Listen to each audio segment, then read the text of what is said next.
things are true. Road begins. The work begins. But at work, hammering the beat, forging stories in the dark. But at work, songs, bells, dice, and sparks. From tavern tales to tabletop fights. Hello, test, hello. All right. I'm actually behind a little bit. The stream's been going probably for about 15 minutes, so I'm going to fast forward a little bit so we can get into this, and I'll cover as we go. They are live right now if you'd rather watch it on their YouTube channel. Let's see. Okay, let's go. Hello there. Hi. Jarek. And I'm Simon. Nice to see you guys. Welcome to our. I think this is the second StarCraft dedicated Ask Me Anything. We do have lots of things to talk. So today we're gonna focus on. Let me just go to the slide first. What we're mainly going to focus on, guys, is something I want to show you. I did briefly mention on the last Ask Me Anything dedicated to the company.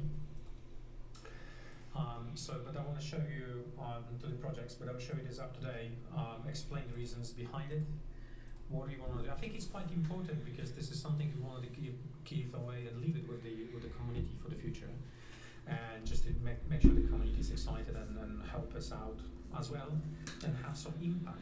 What is the most important is have some impact into the potential impact, in the game development in the future. And then we have a release schedule. Obviously, it's going to be very different, so it's not going to be very specific. The most specific release schedule will be later in the future, but we will show you some stuff. And then I will show you the content for the Founders Edition content boxes. So once we're there, I will explain more what does it mean, Founders Edition, and so on. We can mention prices today. Nothing been solidified yet in terms of prices, but I will tell you exactly what you can expect it roughly, not roughly, at least for those two boxes. Okay. Now, if you have any type of questions, please keep them coming, and then we will be able to obviously answer them during the stream. And as well, maybe we should move to questions. You have to read it out. Yeah, okay, so there's a disclaimer here. Everything shown and discussed in this AMA is subject to change. All content, including but not limited to miniatures, game rules, artwork, release schedules, and product plans, is considered preliminary and may be uploaded or revised at any time. Final designs. It's just the legal mumbo jumbo. Everything might change. That's okay. Concept art, work in progress materials that do not reflect the final product. Any timelines or features mentioned are estimates and not guaranteed. All trademarks, logos, intellectual property belong to their respective owners and are used with permission where applicable.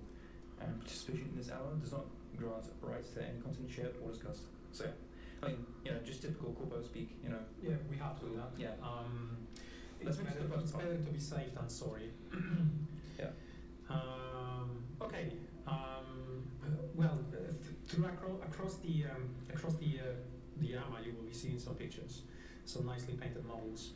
I want to show those things. I wasn't sure at the beginning with clear plastic, but to be honest, it looks phenomenal on the miniatures. It is more tricky for users to sometimes get there through, these clear plastic elements, but we have some simple stuff you can actually put in models in miniatures. And this one, for instance, right? This is the shield you can see on the art over there. So that is simple.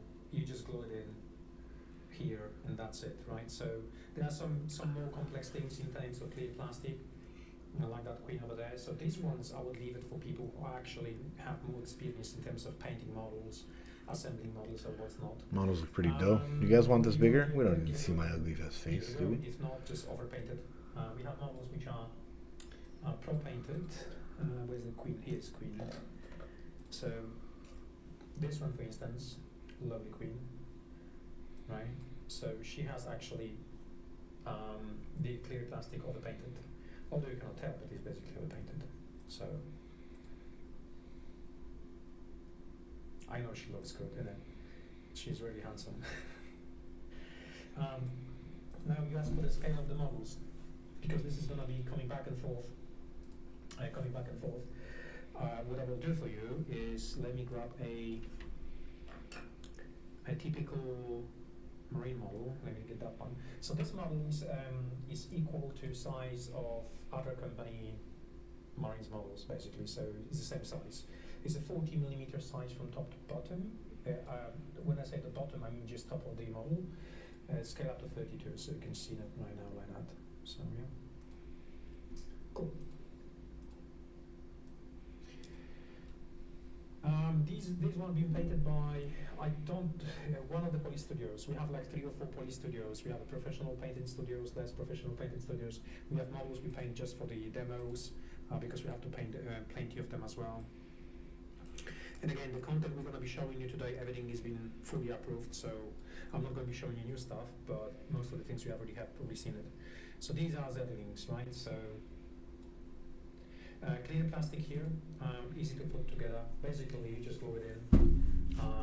You have not straws, but basically the wings are being cut to match the carapace armor there. So you can just get there, and then a little bit of height. Models look really nice. Wow. So,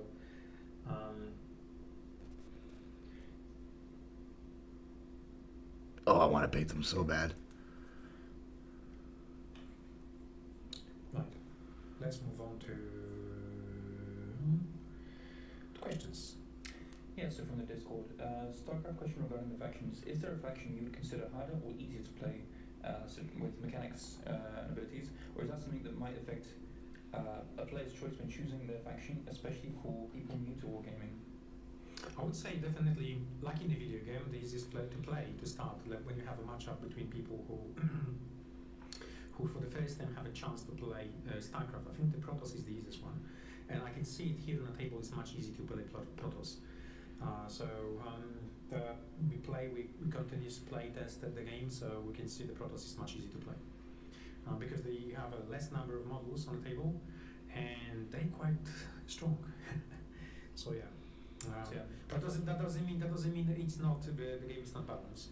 I think the most difficult faction to play at the moment is Terran, because Terrans have loads of options. Now we balancing the Terran at the moment. Terran have to load of add options. some additional bits and bobs, just to reflect with the spirit of the game. Some elements like Terrans should have access to more buildings basically than any other player. So those buildings are type of resources, so it's give you command points. So we want to have like a little bit more command points in the Terran faction that will allow Terran player to use more of the abilities the Terran's got in there. But then Terran requires a little bit more understanding of the game.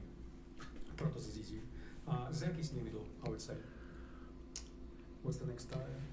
Yeah, I mean, it's worth also pointing out that, for now we only have like 3, I guess, kind of basic age factions, but in the future we will be kind of expanding, I guess, into like specific sub-factions as well, within StarCraft 2, or StarCraft 1 as well, and a lot of the complexity is also just going to come from there. Moving on, do the 3 factions have their own specific playstyle that will always be something you need to think about? There are definitely some faction-specific rules, like for example, as Zerg, you generally do want to spread creep across the battlefield. And Burrow. Yeah, and Burrow as well, yeah. But yeah, there are some... So Terran, I would say, in terms of specific type of gameplays, Terran's got the ability to go and on a battlefield through different means, or even you can remove your models from the battlefield.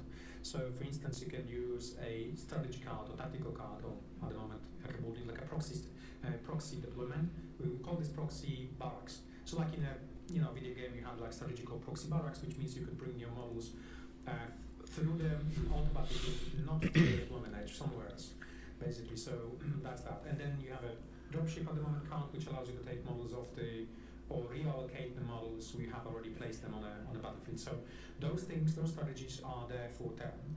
So with these cards, the Terran became dropship very too, eh? So yeah, we like it so much that we're trying to add it to other factions, and we might be broken in other factions, but we will see. But that's the whole concept line here. Protoss is basically quite strong in terms of warping in. So you have a pylon on a table, and you're gonna see pylon today and other things. Then that is also a good strategy. What is also important to mention when we talk about factions is also sub-factions. because we already have sub-factions in play. So for Terran you can play Vanilla or you can play Rainer Raiders. So Rainer Raiders adds additional flavor to the game. Rainer and Raiders. opens up more options, so then you can take Okay, so some Rainer factions. itself on the battlefield. Well, we could normally Vanilla as well, but the unit, the Rainer Raiders unit, which is the a special type of Marines, you can actually get it as well on the table.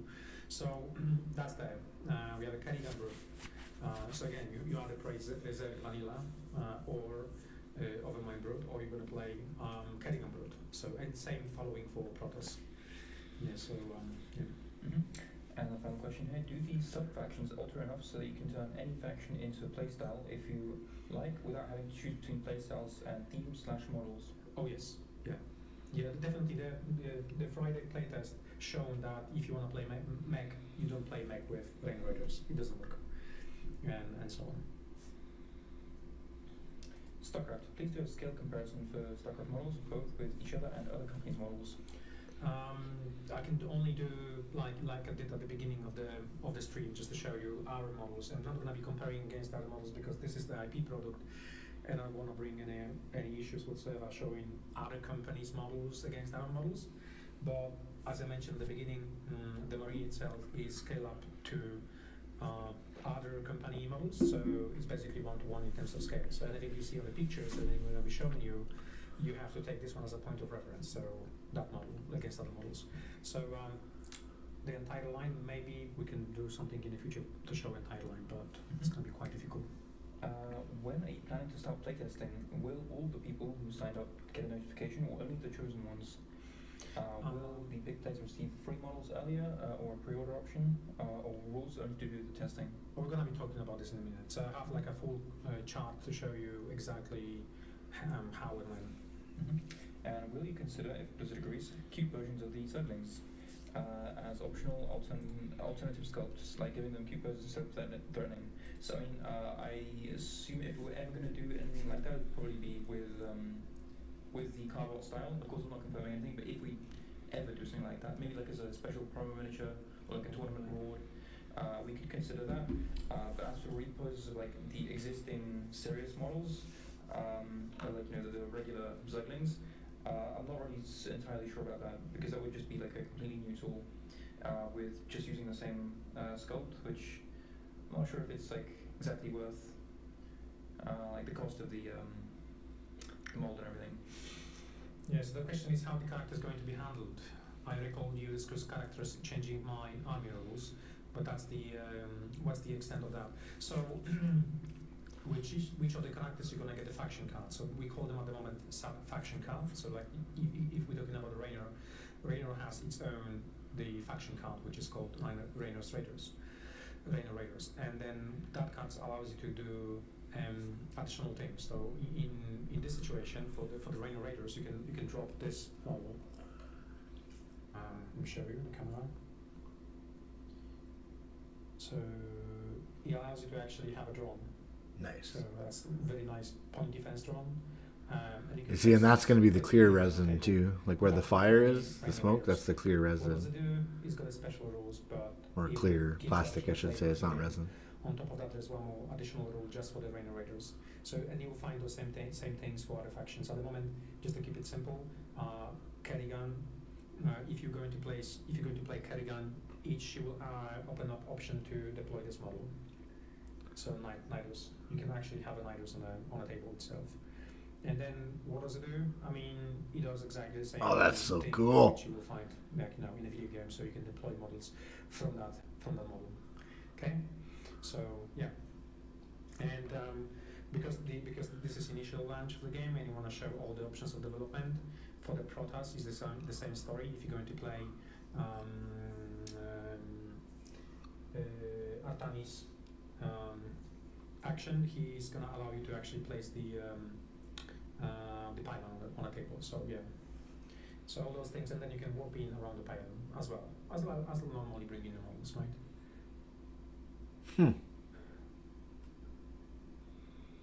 So the characters are like heroes with special abilities that add to your army, I guess. Questions, guys, just keep them coming. We'll definitely come back to you. them, Shimon? I How don't much see. variety is there in the StarCraft boxes? So he's asking how many different poses are available for each squad, and how many different heads are there per each squad? Heads, I didn't read that one up, but in general, it's a very tricky question, and it's going to be quite difficult to answer, really. When it comes to marine models, that's two examples. You have marine model and you have two versions of assembly. You're gonna get the same body, and this is like a common across all the models. You get like a common body and then additional arms you can put on a model. So for zealots, we have two different variants of arrows you can glue it in, and then zealots actually are different because they have like 6 different versions of heads you can pick from. So that's slightly different. But here you have two different assembly. You can assemble a model with the grenade holding in his arm, or you can assemble with C14 rifle. And then on top of that you have additional content. Now not every single content is playable or usable. Slag thrower is playable content, so it's an upgrade for the unit, same like grenades are upgrades, and the bayonets and the shield. But the visors itself are not. So this is only, let's call them make beauty models elements, right? So, and then with that sprue of the marines also you're going to get the crystals, so you can put those crystals on the basis the way you want, what's not. So variety, we have to keep this level of variety because we have to bear in mind that majority of the players, so we're gonna be basically seeing are much more casual players, and that's the in general we don't want to do anything more than crazy Games Workshop is doing at the moment with the models, so expect the same basically. And same for the watches here. So that's the assembly. You can pick from 2 different arms you want to stick it down, and then you have three versions of assembly of your miniature. So depending on which strain you're going to play, like it's an armor roach, copster, or vial, you pick different elements and glue them in. Okay. So you have different spikes and different legs basically, and then there's optional like attack, clearly plastic attack element. You can glue it in on a model if you want. So the variety is enough to when you assemble like 3 squads, you will have almost every single model slightly different in the squad. So that is more than enough for this game. And the second question, will there be Zerg terrain and or Zerg infested terrain? Yes, in the future. Yes, in the future. Could you specify exactly what units will there be for Wave 2 and farther if possible? We'll get to the Yes, we will get to it. to the timeline or roadmap in the future in a second. And another from Discord. Can we take a look at what terrain will be available in the starter set? So I believe we have shown off some of the terrain in previous live streams.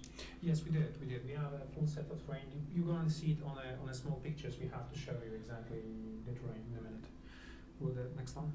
Will the game be available from retailers around the time as the pre-orders are delivered, or will you deliver pre-orders first, and if so, how much sooner? So pre-orders, we call them early bird. Anything which is going to be pre-ordered through our websites, it will have priority of shipping. Everything else will be shipped later after we finish with our website priorities.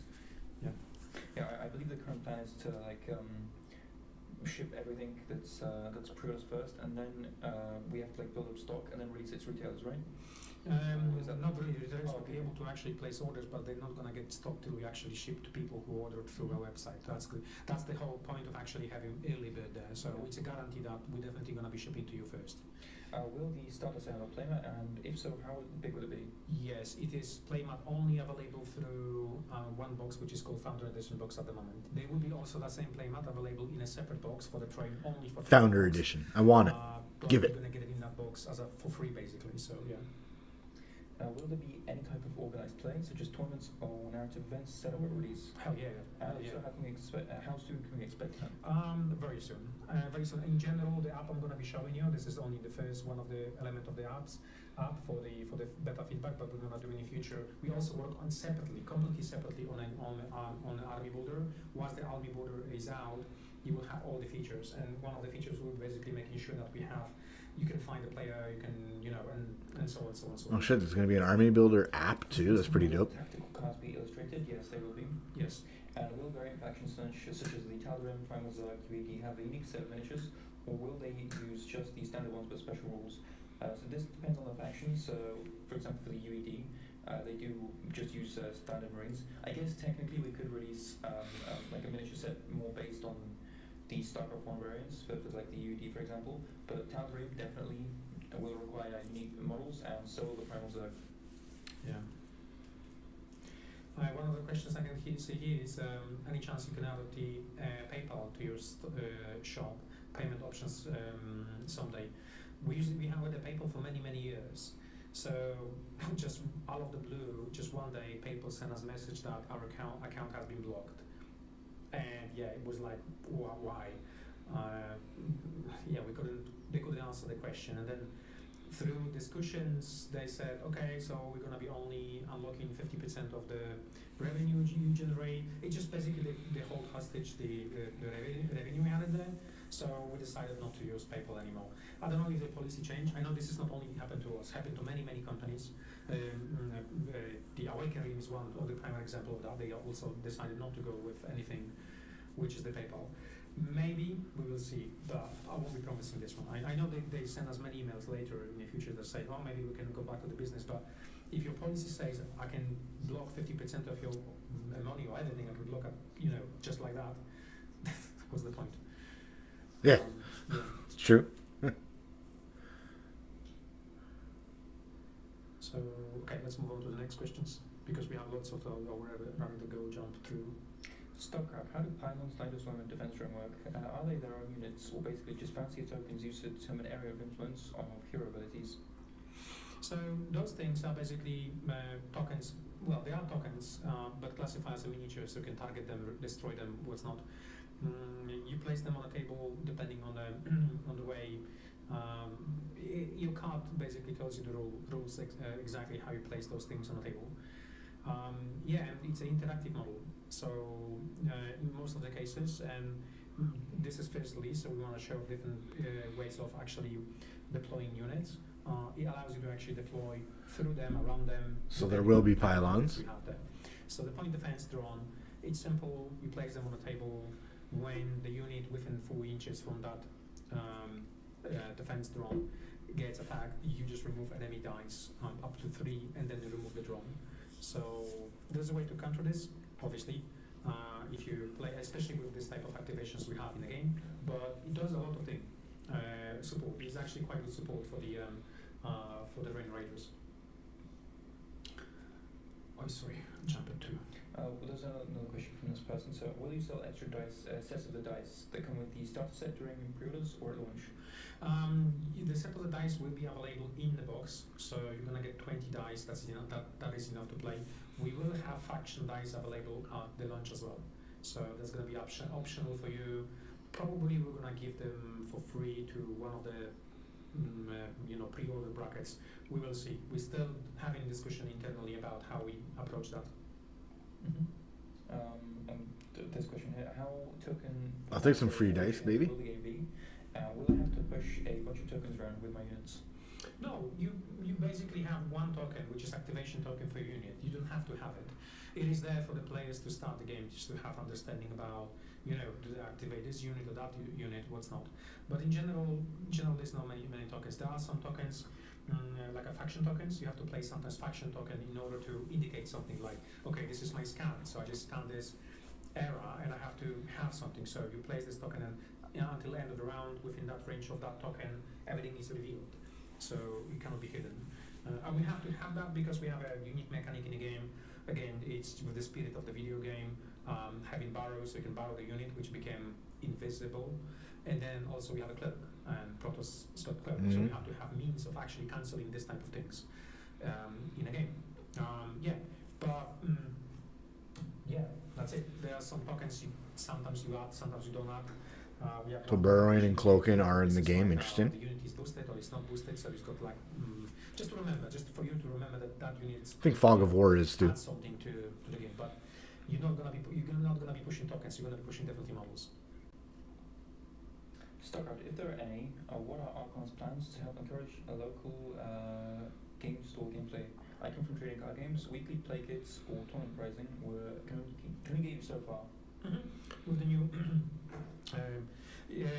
so there's many things in terms of support. We're gonna replicate what we did with Battleground. So Battleground is our other game on the license, which is Heroes of it's Masters of the Universe Battleground. And we've been supporting stores with the tournament pack. So tournament pack will be available. The store will be able to purchase. It's a just fractional prices to make sure that it's not being like spread around for free whatsoever. But in general, that's what we're gonna do, and then quite frequently this tournament pack will be updated and changed. So that's the one thing we wanna do it, and just do it like everybody else in table. We understand very well tabletop miniatures games require tournaments, so that's the reason why we gonna have it. And there was also that one. Oh my god, they look so good. It would be great to watch a 2,000-point game soon. Any plans for a demo game in the near future? Demo game was recorded. I think it's been in the process of being fixed and so on and so on. So that is happening. Once I see the final results, we'll publish or we will record it again. But in general, this is licensing product, so it needs to go through the licensors' approvals. So it might take some time. Definitely, the whole reason that when we're going to be starting pre-orders, is because of that, because of making sure that we have a time to get all the marketing stuff, and we classify this one as a marketing as well. So another lovely picture of the Zealots. These so amazing models. I love them a lot. I love them too. They look sick. Okay. StarCraft, will there be unhelmeted, non-named terran characters / troops? If yes, will your staff be part of the heads used? Asking mostly for the heads-up. Yeah, we talk about that, no? Well, I mean... At the moment we have only everything which you have in terms of miniatures, but however, in Terran list, you will find probably 50 names we could use as a potential different heroes with no miniatures, just with the card. So, at the launch, no. Later, yes. No, he's mostly asking for the character heads, though. Oh, character heads. Okay, good. I think the box got like 6-7 heads. I don't remember anymore. It just was. But are we using the staff as inspiration for the heads? Oh no, definitely not. No. Sorry, we use staff as a part of the head. No. No. They've been just basically scoped like before the. Shut up and take my money. StarCraft, can we expect to see StarCraft Brood War units or other units that did not feature in StarCraft 2, such as Protoss Dragoons? Yeah, so again, we have plans for releasing stuff from Brood War. The license spans like the entire series, so that you don't need to worry about that. There will be Dragoons, there's going to be Corsairs, whatever else. Also, Dragoons did make it into StarCraft 2 in the form of the Protoss campaign. So yeah. Oh, I can't wait to see what the Dragoons look like. Are we finally going to get StarCraft or craft in StarCraft? As putting these together. Yes, but you won't have to spend too much time crafting because our miniatures are relatively easy to assemble, thankfully. Some of them I would say is a bit tricky, but we're doing a bit easier than the competition, I'd say. Okay. Nice. Easier than competition? Good. Because GW makes them unnecessarily difficult to build for no reason. First, get access to the rules at launch.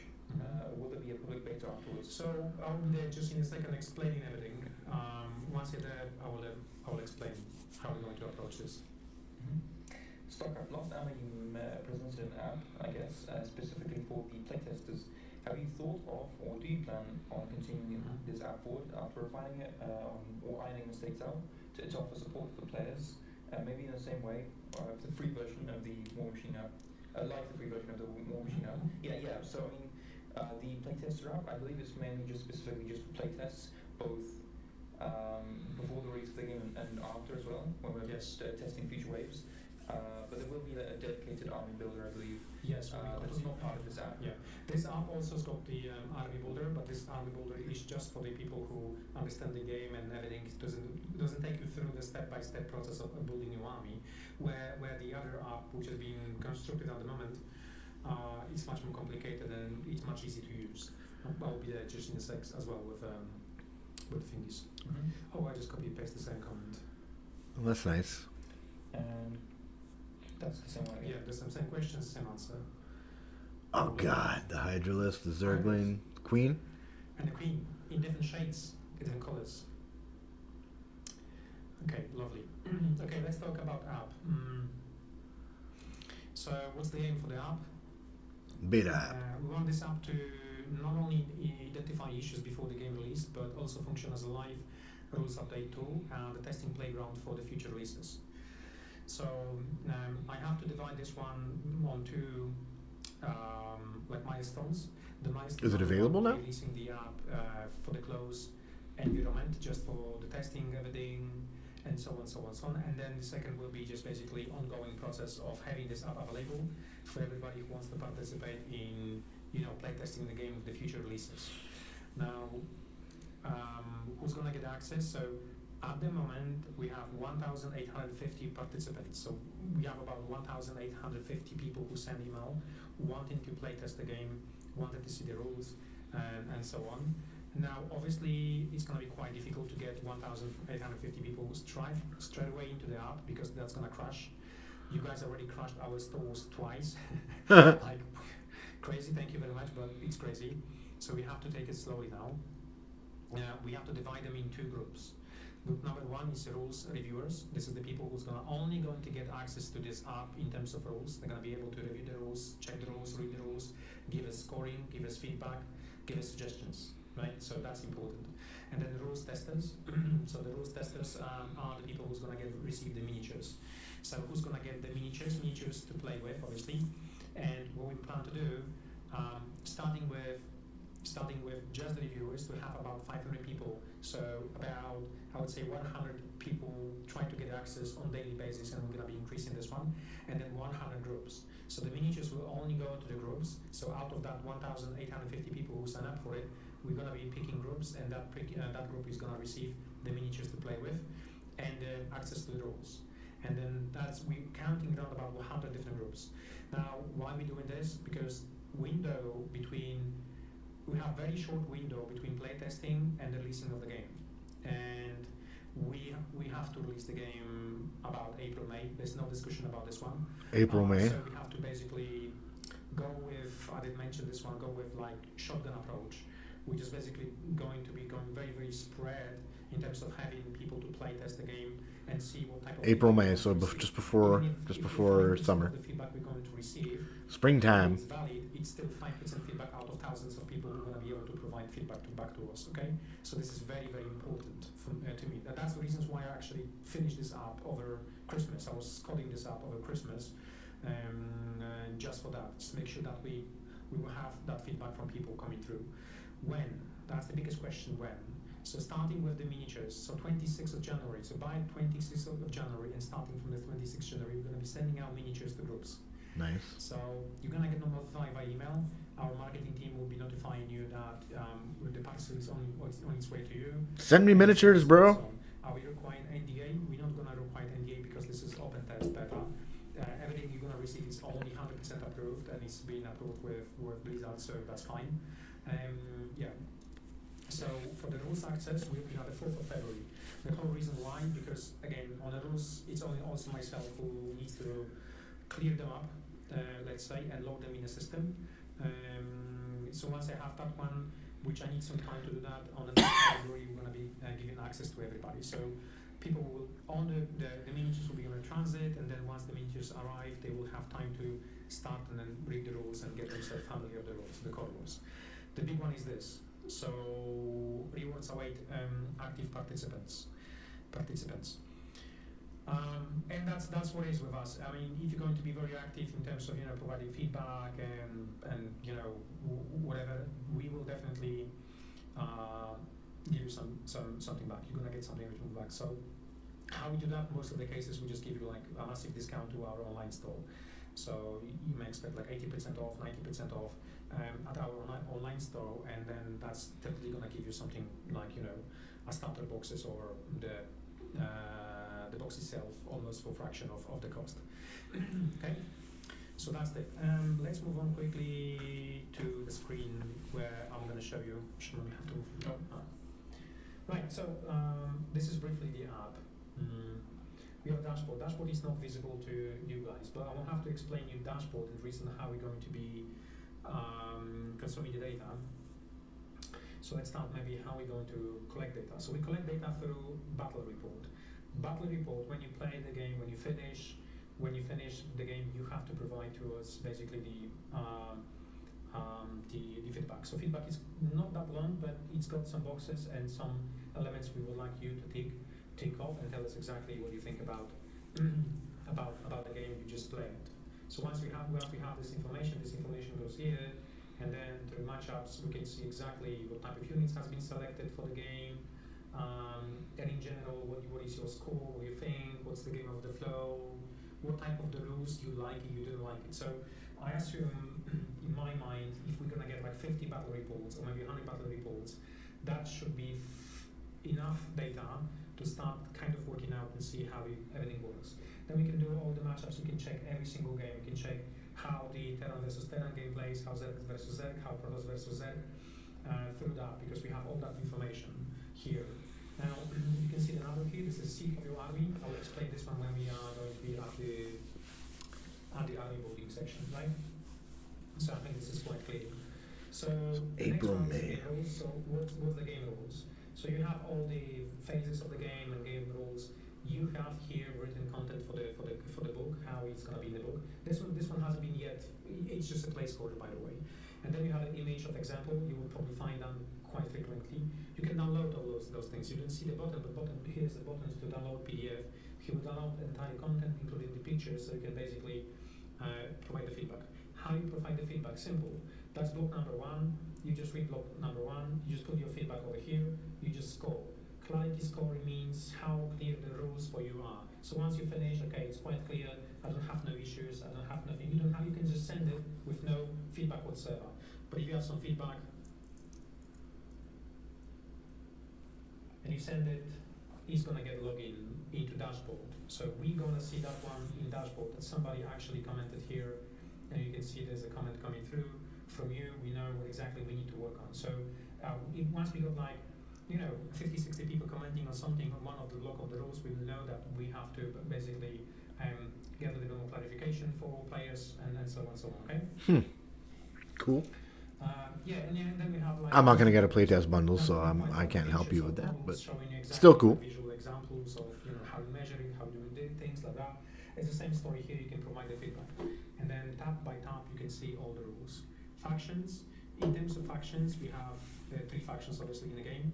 And then here you're going to be able just to download the cards. Now, these cards are not the final version yet, so they are basically the placeholders, but I haven't updated here. They are updated, but I haven't put them here. No, I said they're outdated. They're outdated, yeah, sorry. So yeah, but in the same rules, you can just click on it. You can download any of them front and back and play the game, or you basically can do front and back feedback. So you can just basically provide the feedback here, and then if you think some rules are not there, need some clarification, you can score them. And there is also balance score, which I need to fix because we just have discussion about this. We just need more clarification about the balance score, how it's going to work. But in general, when you play the Jim Raynor, you can just score them and tell us, okay, this model is not balanced or it's very well balanced. If it's very well balanced, if your feeling is actually quite good, you just score 10. If you feel it's not very well balanced, you just go to 1. Now, before deployment of the SAP, we will definitely have just one additional AMA just to take you through, just for the people who will be participating in the demos. And the game are actually the cards you find in the game, so some missions, some deployment, and so on and so on. The Army Builder is just for you. The Army Builder is very, very important in the SAP because we need to collect data.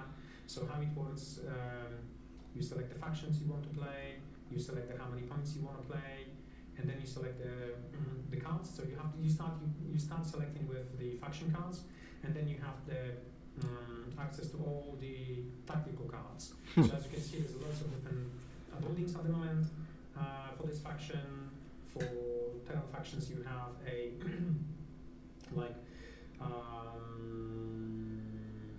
where are those lovely cards? Like dropship card, for instance, supply depot.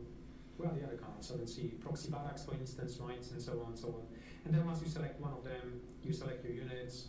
You basically pull the army that way. You select the upgrades. Now, as I mentioned, this is for people who already understand the game.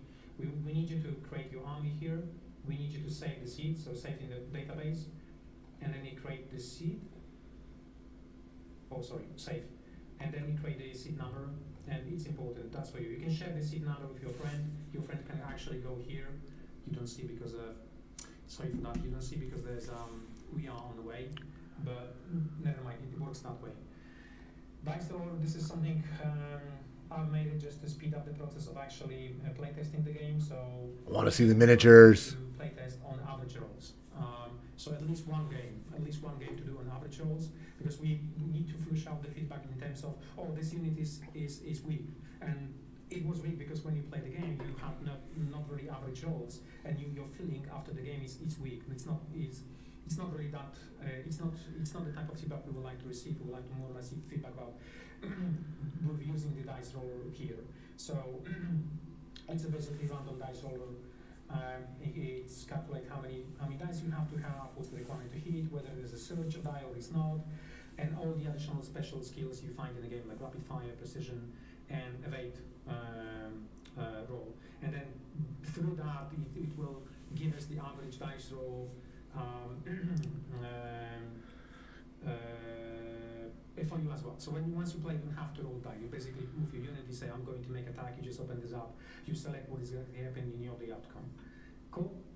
Changelog is for you. Whenever we change something or whenever we update something with the new graphic, when you log into the app, it will tell you exactly which section has been updated. So if you provide some type of feedback, then you can go and log in back in and see, okay, you guys have changed the sentence because we feel the same way.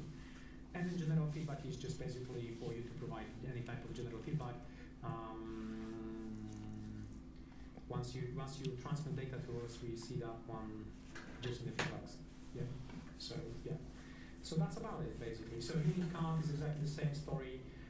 The feedback is basically on the face, so either it's a front face or the back face. We will know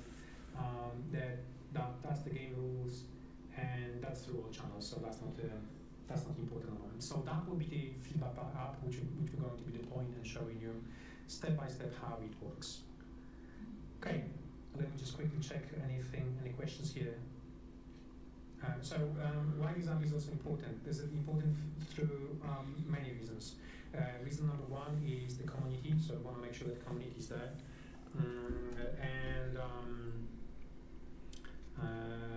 And what else there? Just make sure the community is actually building community around it.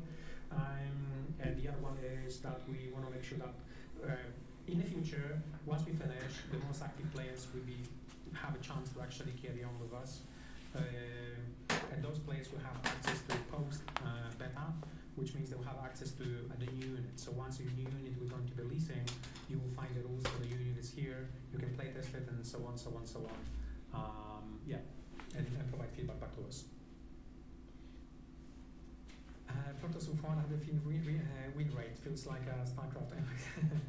Yeah, it was just, it's not real data over there. I was just play testing. Protoss is overpowered no matter the game version. Yeah, I know.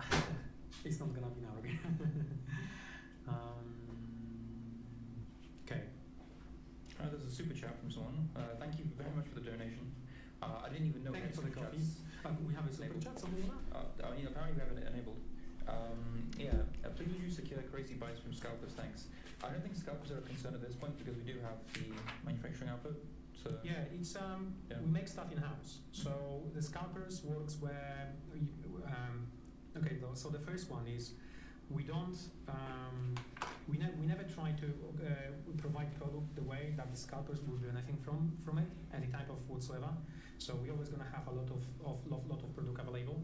At the moment, if you watch the last stream, which was like on last Thursday, I showed the factory around and I showed the video from the factory, which basically at the moment is running a lot of production. So we're running up the stock there, just to make sure we have a lot of stock. Yes, we have 70-something thousand people who sign up for the newsletter just for the StarCraft. That's true, that's a lot of people. But I don't know how many of those people are actually going to be real customers. So we're getting ready for the worst case scenario that we need 20 to 30,000 units, and we're going to prepare 20 to 30,000 units just for the orders. And then that's it. Scalpers, I don't think the other scalpers in our maybe for the 40k. I mean, mean, 40k is limiting the number of stock available, right? You know that very well. There's this FOMO, they're building FOMO.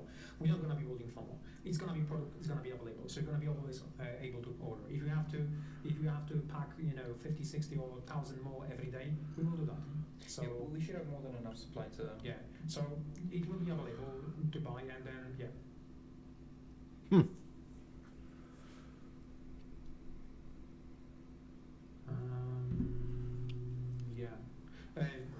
Like for instance, just going back quick to the sculptors, we have in our products line. Sometimes you will find something which is available to the trade shows, or basically whenever we go to the trade shows. So guys, if you see something like I've seen that one, and I was trying to notify people, don't buy anything which is more than normal value, basically, of our products, because this product would be available. Like Zeratul was a prime example. Once we finish with a small window of pre-order in Zeratul, all of a sudden, Zeratul, you go on eBay, it was costing like, I don't know, silly money. So what we do always, you will get always notified if you sign up for the newsletter to our store. You will get notified that, oh, by the way, this model is available again. So it might be next window, next opportunity, which is trade show, and we go for now 10 trade shows every year, something like that. So it's gonna be like quite a lot of opportunity to buy this model. So there's no need to actually go and spend hundreds of pounds. That's good.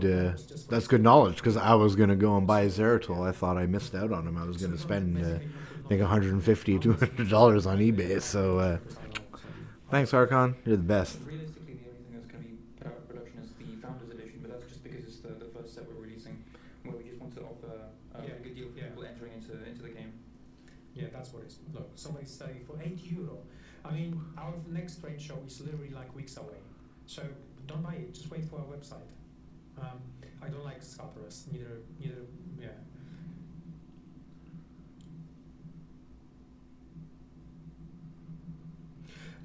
I'll be talking about this one just in a second. Yeah. Thank you for the super chat as well. Guys, don't do that. Yeah, I mean, don't do that. I mean, don't do that, because my accounting is going to kill me. He's going to ask the question, how are we going to account that now? Don't do that, please. we run business in a very, very strict way. So, and it's a company account, so yeah. Do we even know where this money is going? I don't know. We will donate it. We'll probably donate it to some good cause. Okay, let's move on to the next section. So this is going to be more about pre-orders, right? So let's talk about that. So the pre-order is going to start no later, and that's important, no later than 10th of March. March 10th. What I'm saying 10th of March, because if we're going to get everything ticks off, like boxes, packaging, everything approved, it's going to be earlier. But the latest date we can start pre-orders, we will start pre-orders according to our plan, is 10th of March. This is the latest date for us. So, how we come up with this date is basically on the amount which is left for approval, basically, right? And it was gonna go through the March till the end of the March. So you're gonna have some time to actually, pre-order. Through that time, so that's 2020.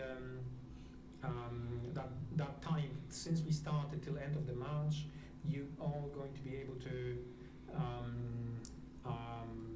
see how the game plays, because there's gonna be lots of marketing content there. Okay.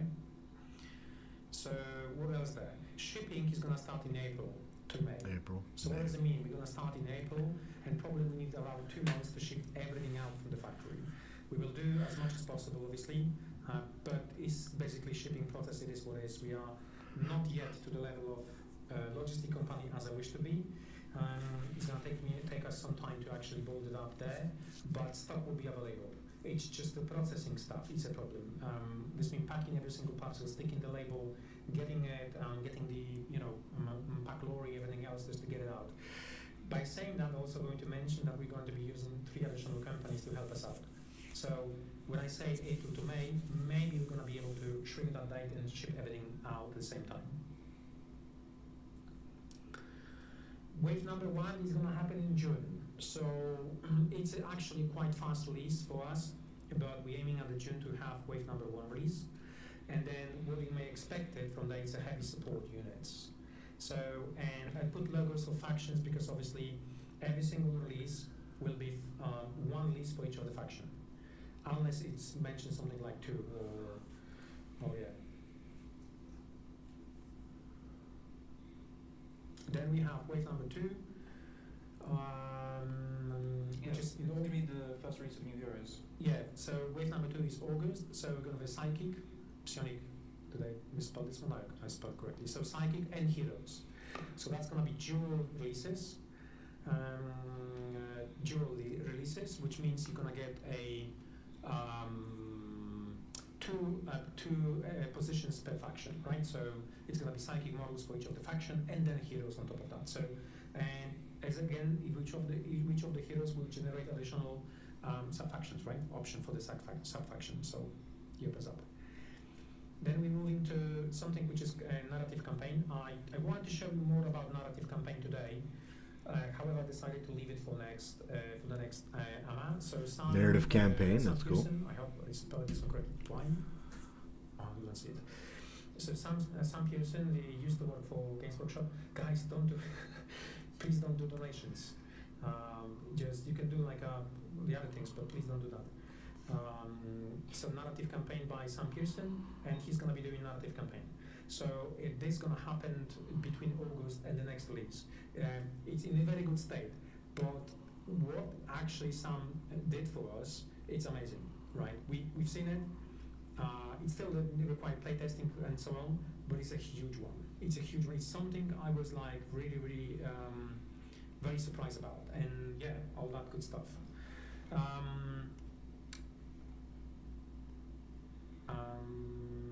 Will there be a limit to the pre-orders? I don't believe we have plans to like limit orders, right? We don't have a plans to. Should we? I don't think so. I don't think there is a requirement. I mean, theoretically, either we don't know something. Yeah. Either we don't know something, because my expectations are not that huge, guys. We should be able to handle this.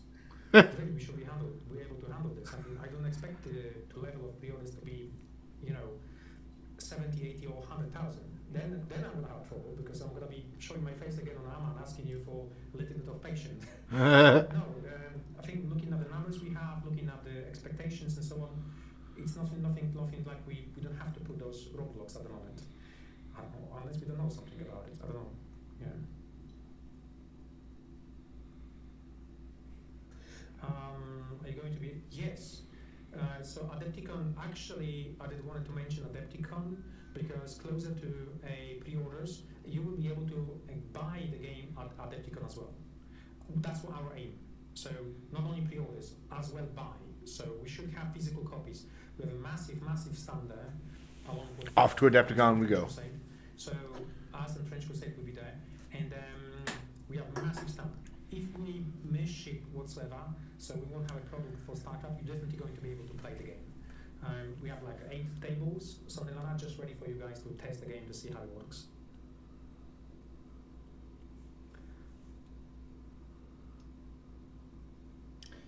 Should I pre-order if I'm going to Adepticon? Will he be selling sets at your booth? We will be selling sets at our booth. Yeah. Yeah, so it'll probably be cheaper because you don't have to pay for shipping, and potentially any taxes that you'd have to pay once you import a product. Yeah, Sam's got a very nice channel, by the way. You can check out his channel on YouTube. It's quite good. Yeah. So let's move on to the next releases. So then we have flying units. So October this year, you may expect 3 flying units. This should be wave 3. Oh, should be wave 3 here. I know I'm gonna find some. You're going to find it. And then here we have some ground classic plus heroes. What does it mean, ground classic? This is Broad War units. At least some of them. I would say all 3 units going to be Broad War units. So you may expect some Broad War units here. So the classic StarCraft units. So this is along. Hey guys, thank you for the super chats. I don't know if like they were enabled with like this stream just or something, but please. Thank you very much. Please refrain from donating. We will. What's the name? We're gonna send them back. We will try. I will speak to my team on Monday. Refund them. So beta. So this is the period of the beta between the January February. Now you may say, oh, hold on 1 second. That should be extended to here. How come you're gonna have such a short window for beta? It's basically the rules are there. It's just clarification that they required. So the changes we plan to do, they won't require that much time in order to get them on the cards and get them onto printed book, right? So you know what I mean. If we miss any type of changes because they will come late, what's not, you're gonna get notified through either app or you're gonna be notified through some errata which is coming later. Then we have a rules and FAQ and plus errata if needed. And then we're going to be collecting data across that time from you, and then if required any type of errata, any type of FAQ, it's going to be released around about the same time when we're going to be doing a narrative campaign. Unless there is something fundamentally wrong and we have to fix it, but I don't think so. Now, I want to talk... Pozdrawiam Pani Księgo. Pani Księgo, it's going to kill me. So what's the important here? What is important here, guys, is that we're going to be actively working on making sure that game is sound, right? We're not going to be living for God knows how long to have some fixes and what's not. Now, what is also I want to add in, this game's got there wouldn't be that much, thinking about this one whether we're going to need a rat or not. If that game was like much more, like copy paste from other games. Our game it's got unique mechanics in the game. There's a unique set mechanics which never seen in a tabletop miniatures games, like supply value, like activations, like all those things. So it's not like we can take something which been tested and prove it and just copy paste and use it, like build something from Lego blocks. We have to create some new stuff, and we did create new stuff, and everything which combines in our rules are different to any other game you will find out there. So it means like version number 1, it will at some point require some fixing and some errata. So that's the whole point, and I need to mention this one to be honest with you, just to be fair. Army Builder will be developed here and released here. So starting from shipping, you're gonna get access to Army Builder, which is gonna be Army Builder just for you. Not the one I showed you a few minutes ago, but it's gonna be a pure Army Builder available there. It's gonna be the web app, right? Web app, yes. Yeah. And then another wave of any type of rules, FAQ errata will happen before December. So we have 2 cut points. This is the cut point of the game. This is the state of the game. 1.0 version, you're gonna get it. 1.1 will be updated here, and potentially another wave of update will be happening here. Okay. What is gonna be available at the get-go? So 2-player starter box, Founders Edition, 1-player Proto starter box, Founders Edition, and then each faction ×1 starter box, which is retail version, and then unit boxes, which is retail version. Makes sense, right?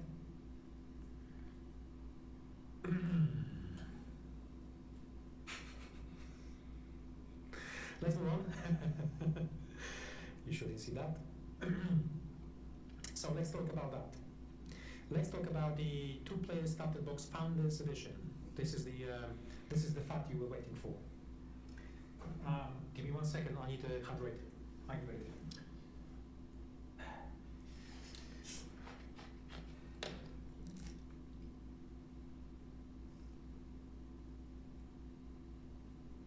Cool.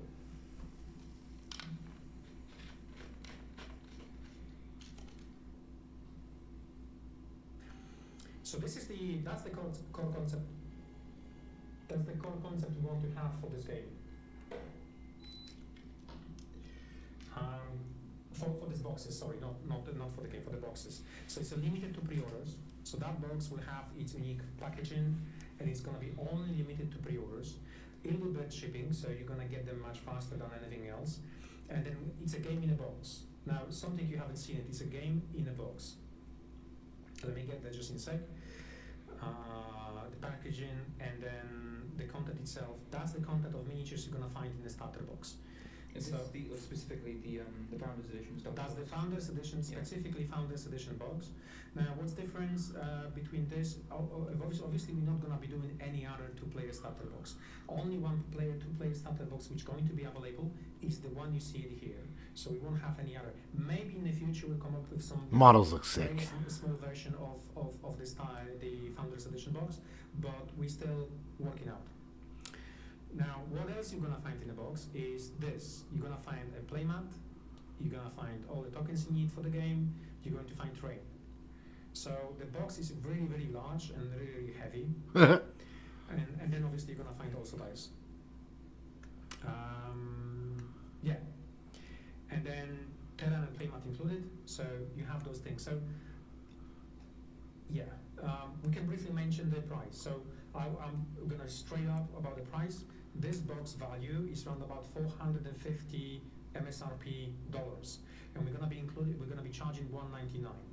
So 199, that's tax included, everything included. That's dollars. So in euro, it's gonna be 160 euro. Pounds is gonna be 150 pounds, something like that, around those prices. So yeah, that's much cheaper than you probably think, but you get all this content, including terrain, including the map, playmat, and so on.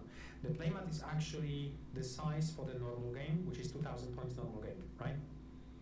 2,000 point normal game. What is important, I didn't mention here, the box is actually game in a box, which means you're gonna get 1,000 points worth of miniatures and models for each of the faction. Which means if you just wanna try the game, that box is for you. You buy this box. I'm not asking you to purchase anything. We give you heroes. That's the whole reason why we call Founders Edition box, to give you heroes in the box, just to play the game, test the game, feel the game, and think, okay, I like this game. I need more content. Now I want to play, I don't know, roaches only, or I want to play hydras. You're gonna be able to buy hydras separately, obviously. Goliath is also to purchase separately, and so on, so on, so on. But in general, that's what we're gonna find in the box, and you get 1,000 points army. And that is enough to have a small table already set. You got everything. That terrain is enough for the small table, and then everything you can see is just enough for the small table, right? So that is that, and it is discounted obviously because 199 is from $450. Is heavily discounted in terms of content, but we really want to have you to try the game and see what you think, what you like it, and build it from there. Yeah. So. What else? Oh, you're gonna have the worm, obviously. So the worm will be there, the queen will be there. You get 3 roaches. You have one version of Zerglings. Now, oh yeah, I have to mention this. So this box won't be including all the options, by the way. We have to, because we just run out of space. We couldn't put any more sprues. So the box is in the maximum size we can manufacture, maximum weight we can manufacture. We cannot put anything else in there. So in terms of roaches, you're gonna get only one version of the roaches in the box. But if you want other versions of the roaches, you can go and buy separate boxes for roaches. Zerglings, you're gonna get 2 versions of Zerglings, as you can see here in the picture, because this is the real picture from the box content. So yeah, for the Marines, I think you get all the content for the Marines. The box looks sick too. You have to buy, and you get 2 Marauders. Normally they come with 2, either 4 for squad. If you're going to buy boxes, you're going to get 4 of them in a box. Yeah, just quick on the colors of the plastic. So the Marines here in this box, will again, the Terran faction in general, it's going to come in blue, but you can paint them any color you want to. Yeah, so let me show you. So that's the Jimmy Boy. That's the plastic, that's the color plastic you're going to get it. So for you, if you just want to, if you don't paint miniatures, you can just wash this one. Wash is the special type of paints which just basically go into recesses of the miniature and adds additional shading, basically, that's what it is. And then it's going to be good to go. Absolutely good to go. So it is blue metallic color. So you get everything in a blue metallic color for that faction, for Terran faction. Right? I'll try to show you as much as possible, but it's a lovely camera. Yeah. So that's Jim. Jim. Yeah, and on the bases quickly. Jim Raider. Bases, but for regular units, you will just get this regular black base there. Yeah. So you get a black base, and that's your magnet slot. If you want to magnetize your bases, that's for the much more advanced players, or basically for people who wants to transport the miniatures with no damages. We have the slot for the magnet for you on the base. So it's built into the base. Nice. Yeah, and that's the roach. And that's the roach actually you will find in the core box. Now, different variants of the roaches, they come with different elements. Huh. The paint job is sick. This is the version which you assemble. So this one is also ready to go. So the clear plastic elements, you're gonna get it with the roaches. You just have to glue it in. This is optional. That's the attack. I didn't mention this one. This is just the optional attack. And then different strains got different elements. But again, this is ready to be washed and used on the tables right away. And that's the color we choose, and that's the color you're going to get it. In terms of Protoss, let me show you.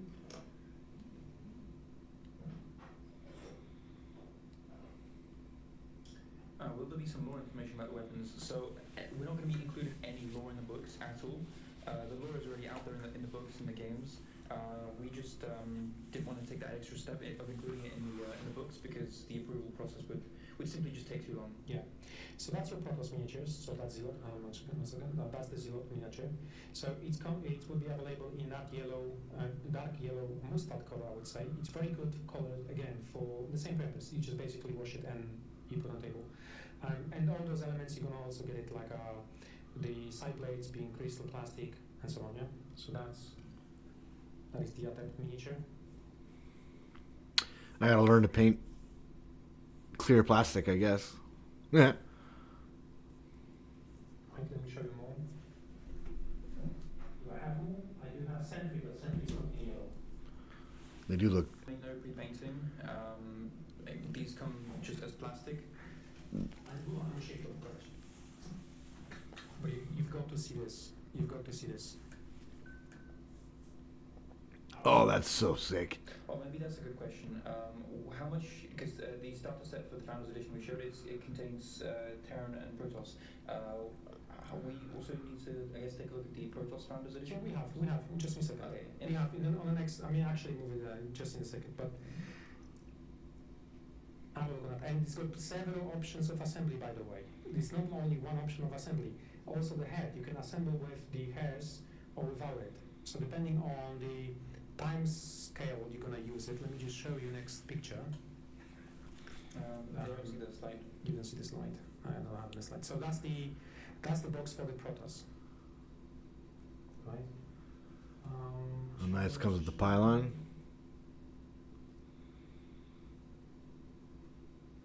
Yeah.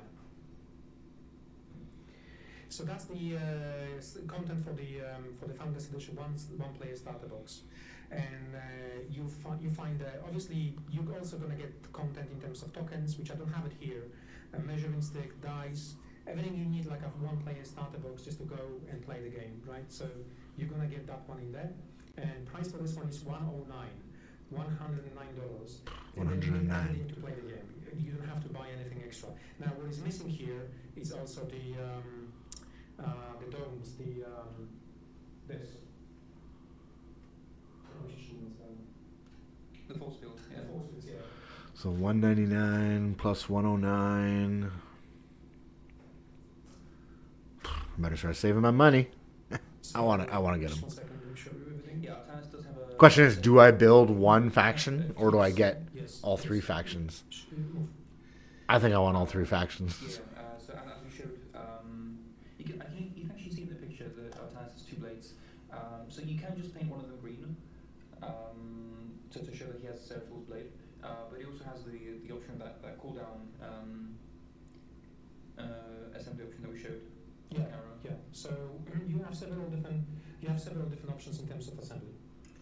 That was $109. So euro is going to be like €99, something like this. So yeah. That's in terms of prices. Do I have any more show you stuff? I can show you more miniatures, which they've been fully approved, and I'm happy to show you those things. I didn't mention Marines, so we have those elements which allows you to customize your miniatures, and most of the things will have it. Zergs will have a $308 plus tax and shipping. We're probably talking like $450.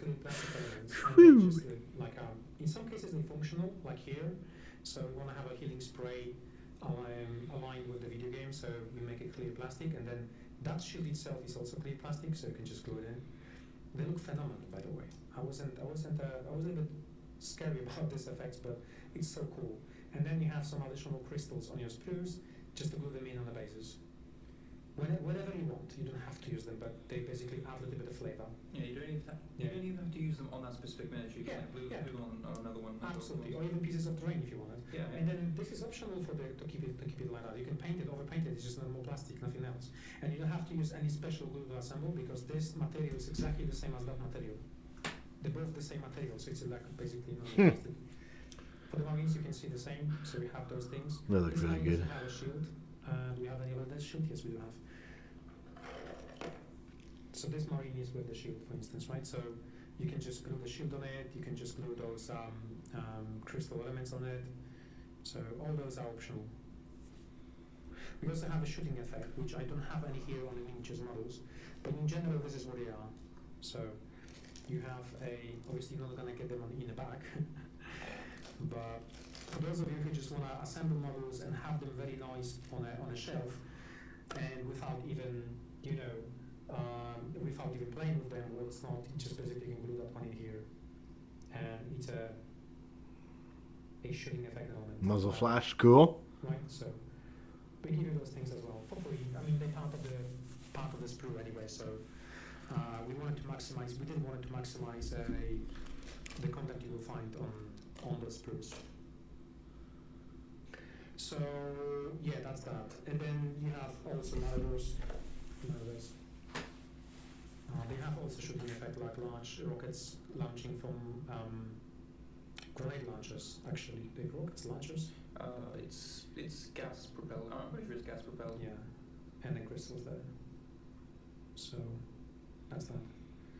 And on the back here as well. Cool. That looks so good. I'm sure Kerrigan. Oh, Kerrigan. Oh, Kerrigan's got actually two ways of assembly. Excuse me. You could on top of the. You have it here? I don't have it here. So there's a way of assembly Kerrigan on top of the wall. If you just want to have something very nice looking on your table and without being playable element, you are able to actually don't use the rock. You can use her and assemble here. So there's optional assembly points here, so you can have the Kerrigan on there. We're going to be showing everything like renders, showing you everything on the packaging boxes once we, ready to get everything out and to release. And for the Zergs, I did mention like 3 versions, right? So we have Raptors, 3 Raptors. Let me just show you those things. That's the vanilla. Yeah. So, and then that's the Raptor. Yeah, that's a swarmling. It's called swarmling. That's a swarmling. Swarmling. Okay. And then we have a Raptor, and a Raptor is the one which you have wings. Some wings, yeah. So you have all those options to actually have a different type of assembly, just especially for this faction. Okay, guys, we're here to answer some more questions. It's been an hour and 12 minutes. Let's have a look at questions. Let maybe switch here.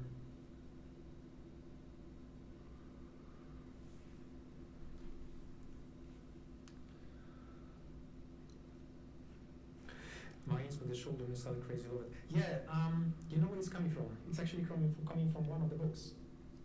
Do you have it here? I don't have it here. I will show you then. But it's basically part of the canon. It is part of the canon.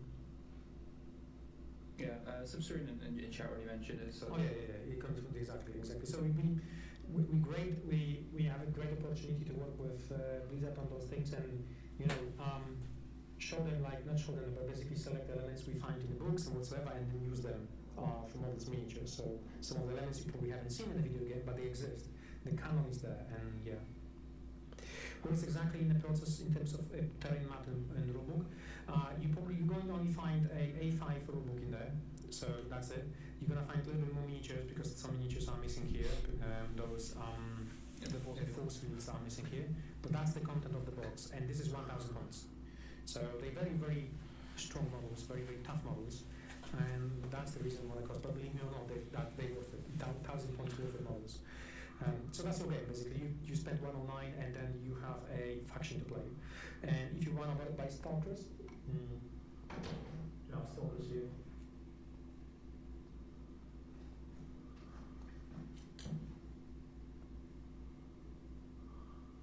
So if you buy Stalkers, you can always add them. What color would I There's paint 2 them? ways of assembly. You have 2 options of assembly. Those additional elements. I like the Protoss come in the yellow the yellow plastic, it will make painting them yellow or like that gold color that we remember. That kind of like, it's almost like futuristic, like temple look, I would say. It'll be easier to paint because yellow is, if you didn't already know, yellow is one of the harder colors to paint. In terms of scale, to just normal marine, this is the scale. So it's a quite large model. That is a large It's model. bigger than Dreadnought, or maybe size of Dreadnought. No, something like that from other company. So yeah. Yes, from the other company. From other company. Yeah, which Dreadnought? Which company? Exactly. Exactly. We could be talking about like a massive battleship potentially. Yeah.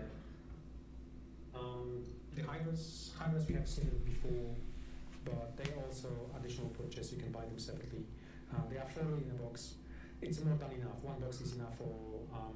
Or unless you want to play like heavy Hydras, you can do that as well in this game. So cool. Let's have a look. Maybe some more questions. If there's no more questions, we're gonna be finishing for today.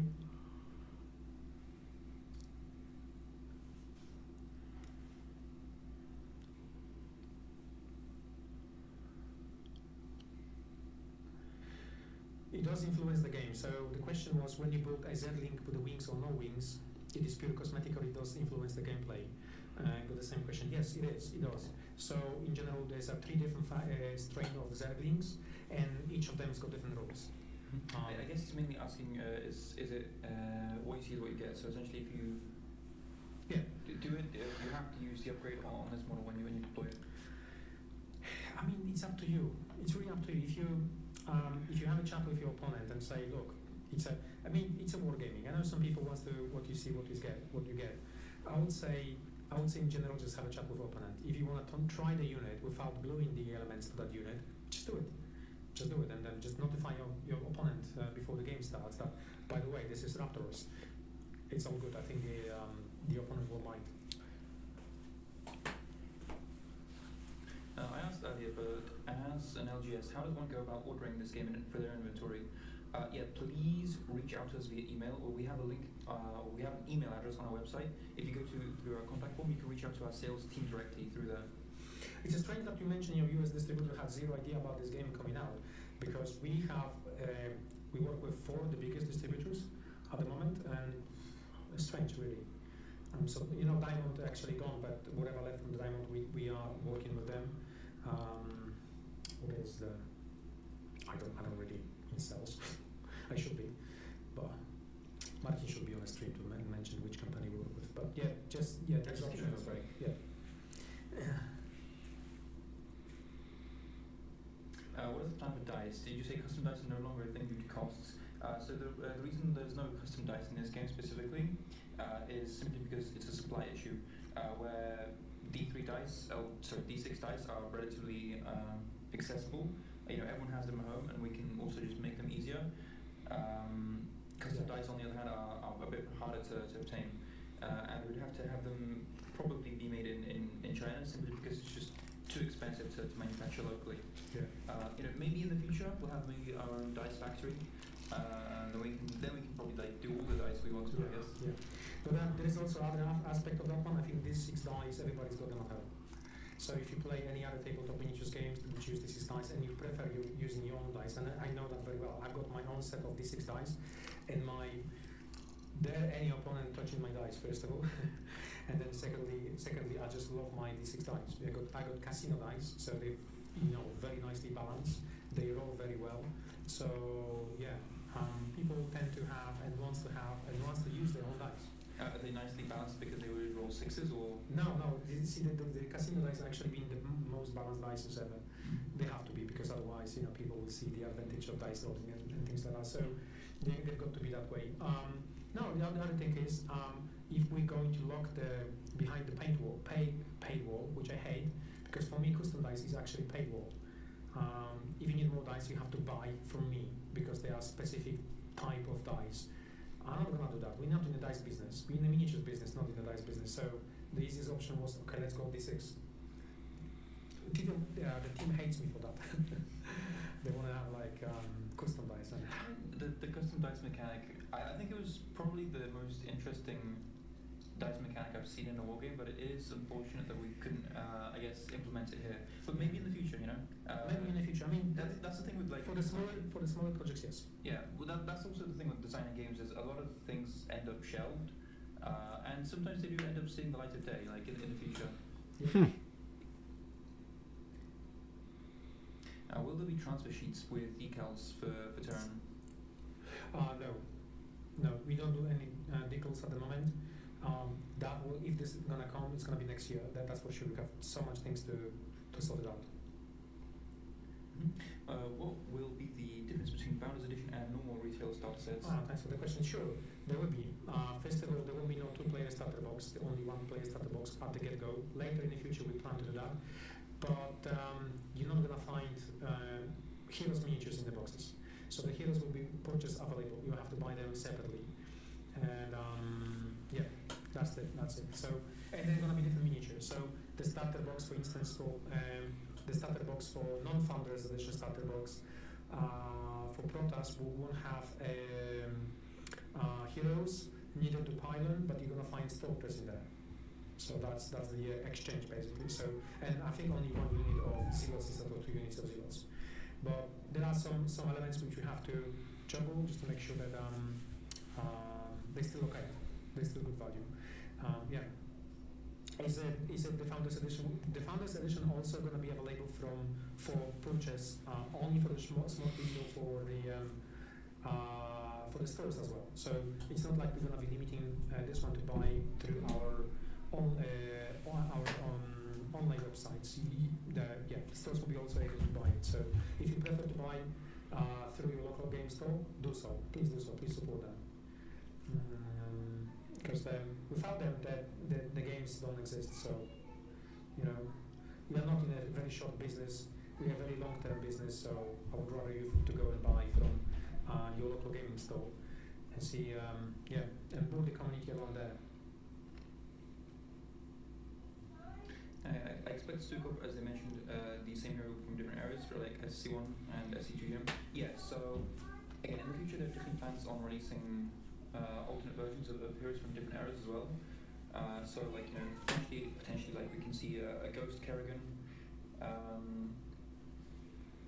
and stuff like that. As you mentioned here, Stukov as well, StarCraft 1 and StarCraft 2 variants. Definitely something to look forward to as well.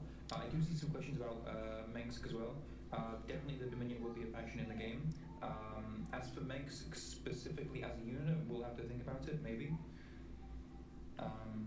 Is there a plan to include printed assembly instruction in all boxes, just like you did for Zero? Yes, every single box will have printed assembly. Why we do that? Normally we wouldn't, because however, it's a licensed product and it requires all the trademarks and everything else to be there, so we do that. I know many people in Europe will say, yeah, it's a waste of paper and, you know, it's not very greenish, but at the end of the day, we have to obey to all the rules, basically. Yes, the plan is to be at Adepticon and have a stand with product to buy, and that's going to be probably at the same time when we're going to start pre-orders, or even a little bit later or after. Yes, the Founders will be available at the Adepticon, so if you are at Adepticon, please join us, join our stand.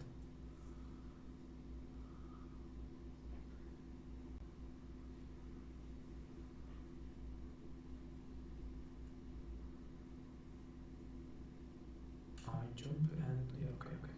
I'm back. Sorry, it's just the thingy. Why can't you set up manufacturing in the US? Not just you, but GW as well, biggest market. Well, we already have everything here. Like, So I can answer this question.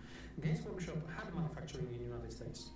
So what they found, it was difficult for them to actually ship the tooling from UK, where the tool is manufactured for plastic injection, to United States, and they lost a couple of tools on a boat.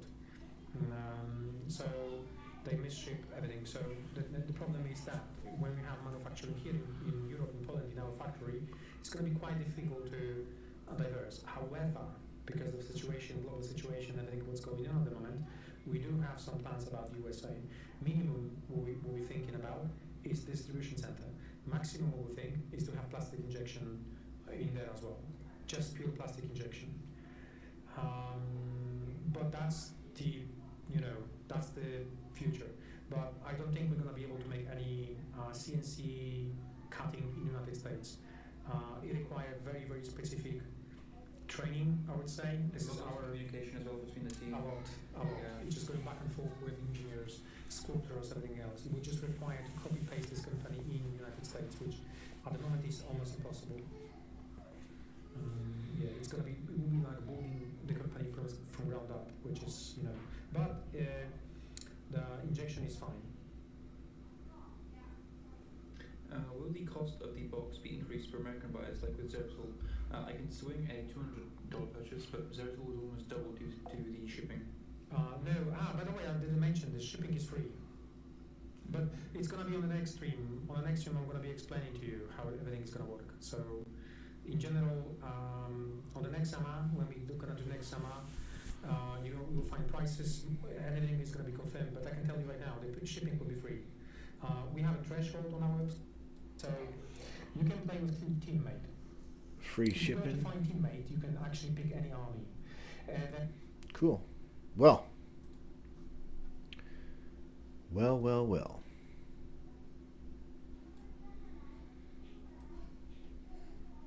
Comes out soon. So in a nutshell, the game looks awesome. They didn't talk too much about the rules and building, but that seems like the beta testing and stuff is coming out fairly soon. If that's something that interests you.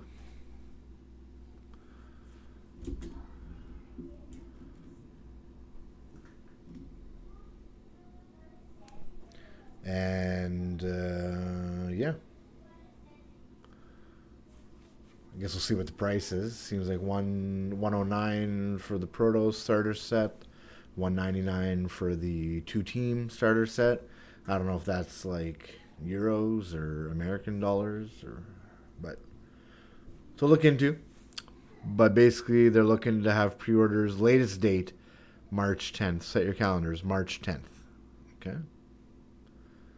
That'll be it for me today, guys. I'll probably do a roundup video of that. Thanks a lot. Take it easy. The Bard is out.